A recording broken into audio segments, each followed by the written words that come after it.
अस्सलाम वालेकुम वरहमतुल्लाह। चलिए पढ़िए। बिस्मिल्लाहिर्रहमानिर्रहीम। मसला, अगर नमाज में सजदा की आयत पढ़े तो वो आयत पढ़ने के फ़ौरन बाद नमाज ही में सजदा कर ले, फिर बाकी सूरत पढ़कर रुकू में जाए। अगर इस आयत को पढ़कर फ़ौरन सजदा न किया, उसके बाद 2 आयतें या 3 आयतें और पढ़ लें, तब भी सजदा किया तो ये भी दुरुस्त है। अगर इससे भी ज़्यादा पड़ गया तब सजदा किया तो सजदा अदा हो गया, लेकिन गुनहगार हो गया। बिस्मिल्लाहिर्रहमानिर्रहीम।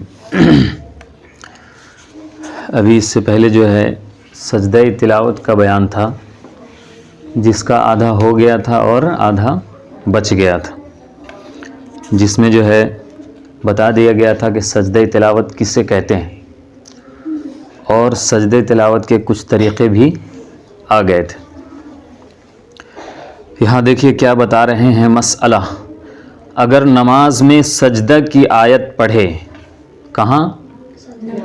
नमाज में सजदे की आयत पढ़े तो वो आयत पढ़ने के फ़ौरन बाद नमाज ही में सजदा कर ले। समझ रहे हो कि नहीं? अगर कुरान पाक नमाज में पढ़ रहे हो, इस दरमियान में अगर सजदे की आयत आ गई तो उसी वक्त क्या करना चाहिए? सजदा कर लेना बेहतर है, करना चाहिए। फिर बाकी सूरत पढ़कर रुकू में जाए। समझ रहे हो कि नहीं? ये नहीं कि इंतज़ार करना है कि रुकू सजदा करके आखिर में सजदा करना है, नहीं। जिस वक्त सजदे की आयत पर पहुँचो उसी वक्त फ़ौरन जो है सजदा करना है, फिर खड़े हो करके फिर उससे आगे पढ़ के जो है रुकू सजदा नमाज मुकम्मल करनी है। फिर बाकी सूरत पढ़कर रुकू में जाए। अगर इस आयत को पढ़कर फ़ौरन सजदा न किया, ठीक है, उसके बाद 2 आयतें या 3 आयतें और पढ़ लें, तब भी सजदा किया तो ये भी दुरुस्त है। अगर उससे ज़्यादा पढ़ गया तब सजदा किया तो सजदा अदा हो गया, लेकिन गुनहगार हो गया। समझ रहे हैं कि नहीं?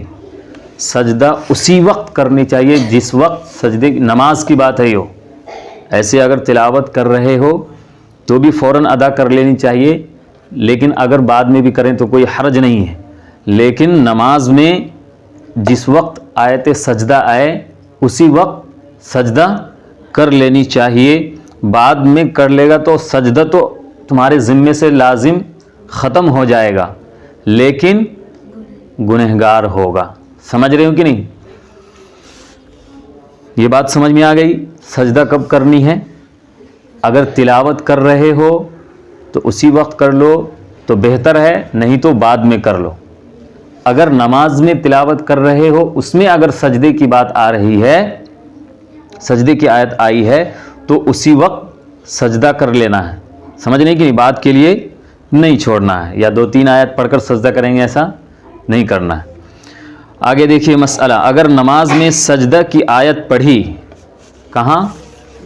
नमाज में। फिर इसी मसले में दोहरा रहे हैं, और नमाज ही में सजदा न किया तो अब नमाज के बाद सजदा करने से अदा न होगा। समझ रहे हो कि नहीं बात? इसीलिए कहा गया है कि अगर नमाज में जब सजदे की आयत आई उसी वक्त अगर न किया, बाद में किया, तो वो गुनहगार होगा। इसी वजह से अब नमाज के बाद सजदा करने से अदा न होगा, हमेशा के लिए गुनहगार रहेगा। समझ रहे हो कि नहीं? कब तक के लिए? हमेशा के लिए गुनहगार रहेगा। अब सवाए तौबा और इस्तग़फ़ार के और कोई सूरत माफ़ी की नहीं है। वो जो सजदा तुमसे छूटा है, उस सजदे की तलाफ़ी उस तरह से नहीं होगी कि मैंने जो बताया था कि ज़िंदगी में जो सजदे छूटे हैं उसको एक मर्तबा अदा कर लो तो सारे सजदे अदा हो जाते हैं। ये सूरत बाकी नहीं रहेगी। बल्कि अगर ये नमाज की बात है, अगर तिलावत की सजदा हो तो वो कभी भी कर सकते हैं, फ़ौरन अगर नहीं किया किसी वजह से तो ठीक है, वक्त मिलते ही कर लेना चाहिए। और नमाज में अगर आपने नहीं किया तो गुनहगार रहिएगा। अगर नमाज में किया ही नहीं तो हमेशा के लिए गुनहगार हो जाइएगा। अगर नमाज में 1-2 आयत के बाद भी कर लिया या उसी वक्त अगर कर लिया तो कोई दिक्कत नहीं, अगर 2-3 आयत के बाद किया तो गुनहगार रहेगा, ठीक है, लेकिन सजदा अदा हो जाएगा। लेकिन अगर नमाज में सजदा अदा किया ही नहीं तो वो हमेशा हमेशा के लिए क्या होगा, गुनहगार होगा, बाद में अदा करने से अदा नहीं होगा, उसको तौबा इस्तगफार से क्या करना पड़ेगा, ख़त्म करना पड़ेगा। आगे देखिए मसला, सजदे की आयत पढ़कर अगर फौरन रुकू में चला जाए, समझ रहे हो, सजदे की आयत आई और सजदे से खड़ा हुआ, फिर जो है फौरन रुकू में चला गया, और रुकू में ये नियत करे कि मैं सजदे तिलावत की तरफ से भी यही रुकू करता हूँ, तब भी वो सजदा अदा हो जाएगा। नहीं, ये इस तरह से है कि अगर नमाज में सजदे की आयत आई और वहीं पर रुकू किया, सजदा नहीं किया, अभी वहीं पर सजदे की नियत से वो रुकू किया है और सजदा की नमाज किया है, तो सजदा अदा हो जाएगा। अगर इमाम हो तो मुक्तदियों की भी नियत करे। अगर नमाज पढ़ा रहे हैं आप तो पीछे जो आपके पढ़ रहे हैं उन पर भी तो सजदा वाजिब हुआ है। सजदा किस पर वाजिब होता है, कसदन या भूले से, हाँ, जानबूझकर सुने या भूले से सुन ले, उस पर भी सजदा लाजिम हो जाता है।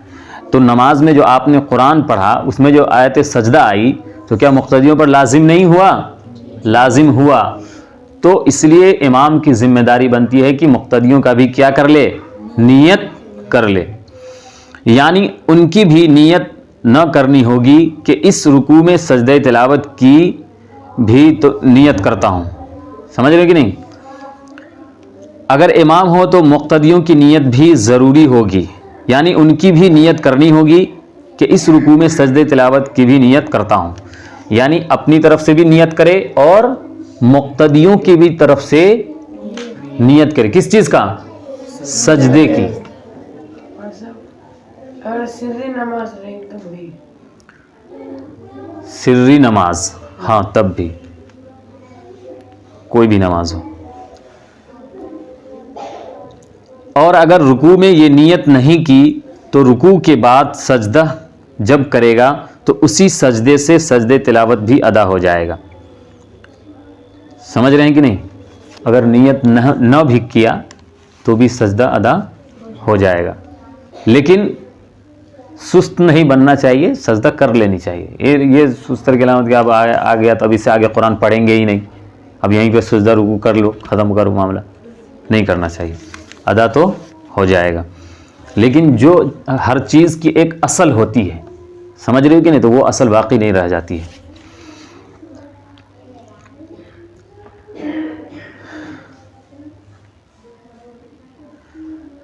और अगर रुकू में ये नियत नहीं की तो रुकू के बाद सजदा जब करेगा तो उसी सजदा से सजदे तिलावत भी अदा हो जाएगा, चाहे कुछ नियत करे या ना करे। यानी सजदा वाली आयत पर रुकू कर लिया तो नियत करे चाहे ना करे तो भी सजदा अदा हो जाएगा। पहले तो ये था कि सजदा कर ले, सजदे की नियत कर ले अपना भी और मुक्तदियों का भी, लेकिन अगर नहीं कर पाया तो भी सजदा क्या होगा, अदा हो जाएगा। इस सूरत में मुक्तदियों की नियत की ज़रूरी नहीं, बिला उनकी नियत के भी अदा हो जाएगा। इस सूरत में, कौन सी सूरत में,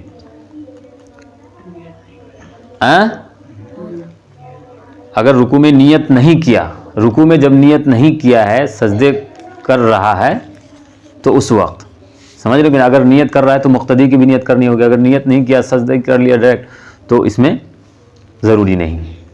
बात समझ में आया, फिर से बताना पड़ेगा, क्लियर समझ में आ गया जी। आगे देखिए मसला, एक ही जगह बैठे बैठे सजदे की आयत को कई बार दोहरा कर पढ़े। एक ही आयत को, ये कब होता है, जब दौराने सबक होता है या दौर होता है या इस तरह से, तो बार बार उसको पढ़ना पड़ता है या गर्दान करते हो। तो एक ही आयत को बार बार दोहरा कर पढ़े तो एक ही सजदा वाजिब होगा, एक ही जगह पर बैठ करके। अगर एक जगह पर बैठ करके आपने आयत सजदा को कई मर्तबा पढ़ दिया तो आप पर कितने सजदे वाजिब हुए हैं? एक सजदे वाजिब हुए हैं। ऐसा नहीं कि आपने 10 मरतबा पढ़ लिया तो 10 सजदे वाजिब हों। समझ रहे हैं कि नहीं?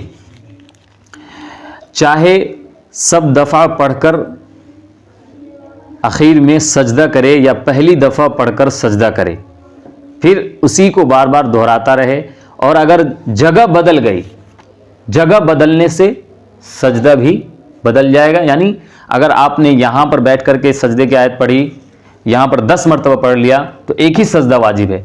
लेकिन एक मरतबा आपने यहाँ 10 मरतबा यहाँ पर पढ़ी, फिर उसके बाद जगह बदल के इधर पढ़ी, फिर उधर पढ़ी, फिर उधर पढ़ी, अगर जगह तब्दील हो जाएगी तो अलग अलग सजदा वाजिब होते चले जाएंगे। समझ रहे हैं कि नहीं? पहली दफ़ा पढ़कर सजदा करे, फिर उसी को बार बार दोहराता रहे। और अगर जगह बदल गई तब उसी आयत को दोहराया, फिर तीसरी जगह जाकर वही आयत फिर पढ़ी। इसी तरह बराबर जगह बदलता रहा तो जितनी दफ़ा दोहरावे उतनी दफ़ा सजदा करे। समझ गए ना? जितनी जगह बदल करके आप आयते सजदा पढ़ेंगे उतनी दफ़ा आपको सजदा आप पर लाजिम होगा, आपको करना ज़रूरी होगा, वरना गुनहगार होंगे, गुनहगार होंगे। अगर एक जगह पर बैठे 50 मरतबा आयत सजदा को पढ़ लें फिर भी कितने सजदे वाजिब होंगे? एक। समझ रहे हैं कि नहीं? मसला, अगर एक ही जगह बैठे बैठे